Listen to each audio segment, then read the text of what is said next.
It's almost time for the Florida Teen Reads Committee to make their final choice for next year's list. Now, we've narrowed it down to 60 books, 60 from, probably 150 books nominated by students and parents and teachers and media specialists all across the state of Florida. I want to make a few videos to just tell you some of my favorites. Now, I want you to know that when I go to vote at the end of the month, I get to give a list of my 10 favorites. Now, right now, I have a list of 14 favorites, and I still have about 15 books to read. So that could all change, what my top 14 are down to my top 10. But they're all such good books that I thought you should know about them. Some I've talked about before, mentioned before, they're worth mentioning again. The first one is The Name of the Star by Maureen Johnson. The Name of the Star is a Jack the Ripper tale set in London, but it's set in modern day times. Rory Devereaux is a student from Louisiana. Her parents are professors, and they're going to England to study. And so she decides that she wants to go to a boarding school in London for her senior year. Well, she's not there for very long when this horrendous murder happens on the exact anniversary of the day Jack the Ripper actually murdered someone else. And so it becomes this whole sort of cat and mouse trying to figure out who this person is, what they're doing, and also the fact that she saw him, Rory saw the murderer when no one else did.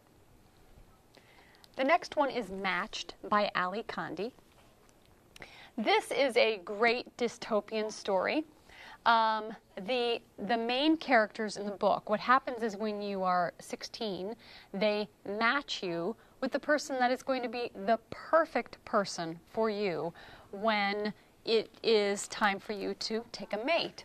So Cassia, who's the main character in this book, she gets matched with her best friend, Xander, which is perfect. I mean, what could be better? She grew up with him. She has affection for him. She's matched with him. And when you get matched with somebody, then you're finally allowed to hold hands. You maybe even get to kiss.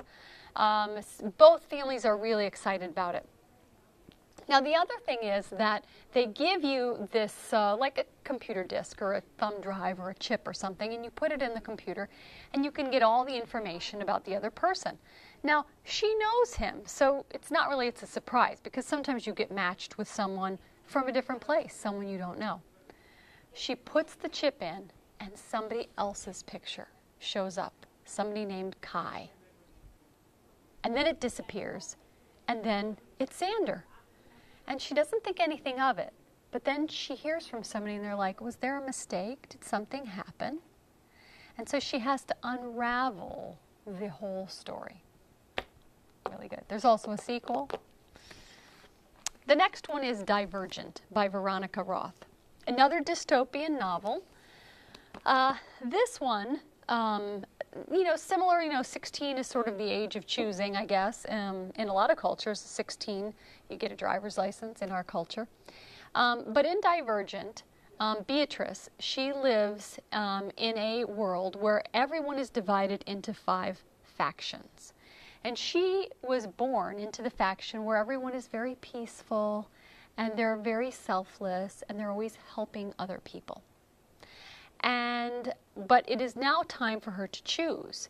And when you are going to do your choosing, you go and you do a test. And the test is sort of like a virtual reality test. So she puts on, the goggles or whatever, and she does the test. And she's very surprised what happens at the end of her test. And they counsel her, and they, usually at the end of your test, it's sort of obvious, well, yes, you are supposed to stay in your faction, or there's a faction where they're just the truth tellers. Like, they're always going to tell you the truth and be like, oh, does this make me look fat? They would say, yes, it makes you look fat, because their job is to tell the truth. So Beatrice has to pick her faction that she's going to follow for the rest of her life. And if she picks a faction that is different than the faction that she grew up in, she will no longer get to see her family. And the last one I'm going to talk about in this one is Glow. Glow is a science fiction story. Waverly is a girl who was born on a spaceship. And the spaceship is moving toward a new Earth. Something's wrong with Earth, and so they've been on the spaceship. I think it's been in space for maybe 40 years now. She is just now old enough where, in the 17-year age range, where she would be able to have a child. And so they are encouraging the youngsters on the ship that as soon as they're old enough that they should get married and they should start having children because they are going to have to populate an entire planet.